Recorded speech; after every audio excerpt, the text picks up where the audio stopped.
So good afternoon. As Steve and Amy have demonstrated, 2018 was indeed a very challenging year for property in the Farm Mutual system. Property per risk continues to demonstrate poor experience, with the peril of fire contributing most of the losses. This is by no means a new trend for us, as property has been a challenge for a number of years. However, the 2018 gross loss ratio of 107% highlights the need for all of us in the mutual system to increase our efforts in risk management, quality underwriting, and pricing adequacy. So I'd like to take a moment to thank our reinsurers, many are here in the room, for the continued support that they do provide our system, especially in light of the poor performance that they have experienced on the property per risk program over the last 3 years. With loss ratios of 155% for 2016, 348% for 2017, and 226% for 2018, one cannot blame them for considering a move to more profitable programs. They, however, recognize the value of mutuality, our long-standing relationships, and of course, a more adequate rate, to provide us the time we require to put meaningful measures into place so that we can improve the profitability of this product. Thank you, sincerely, from everyone in the Farm Mutual system for your patience and your commitment. We are working closely with our membership to improve the performance of our property program. Our property rate reviews have been effective at demonstrating rate adequacy gaps, and they have helped members make informed decisions on taking rate.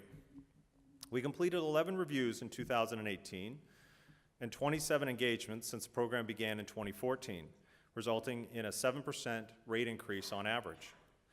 6 projects are currently in progress, with a further 9 in the queue.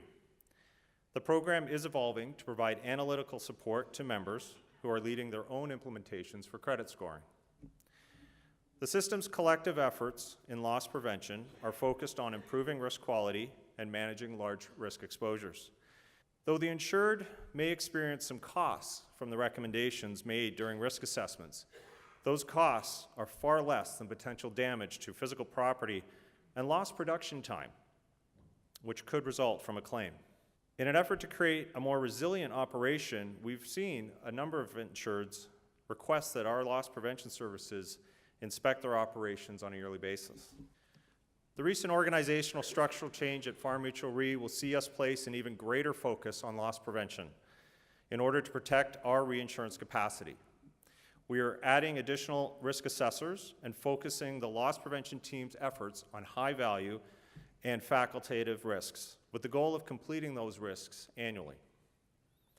Randy's move to AVP of Loss Control Technical Development allows us greater capacity to provide loss prevention training programs in collaboration with OMIA, as well as the ability to be more instrumental in effecting change in building and fire codes through committee participation.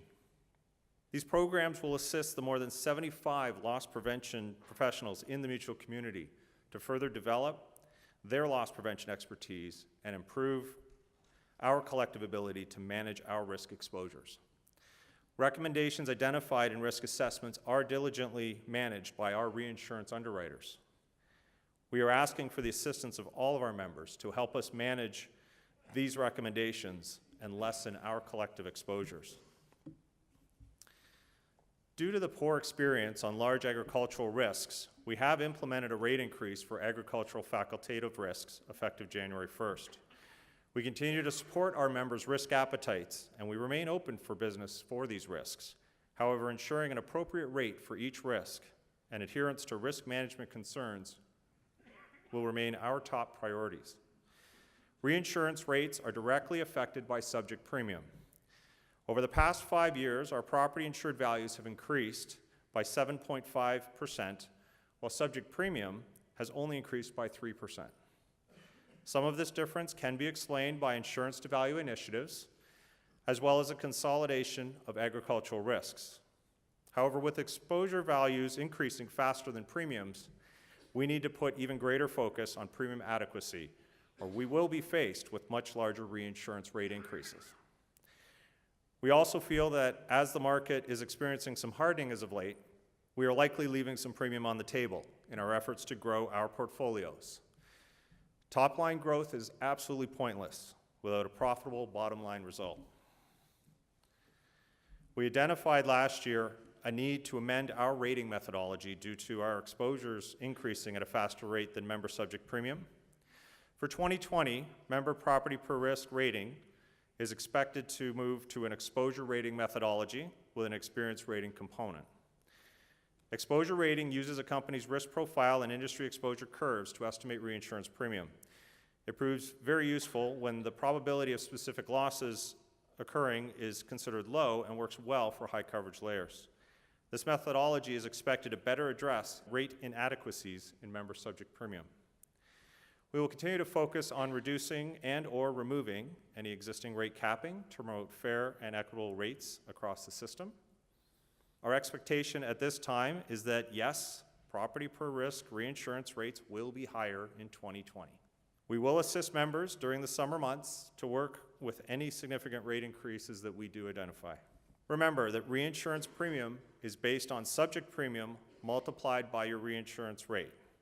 Ensuring an adequate subject premium will go a long way to keeping yours and Farm Mutual Re's reinsurance rates affordable.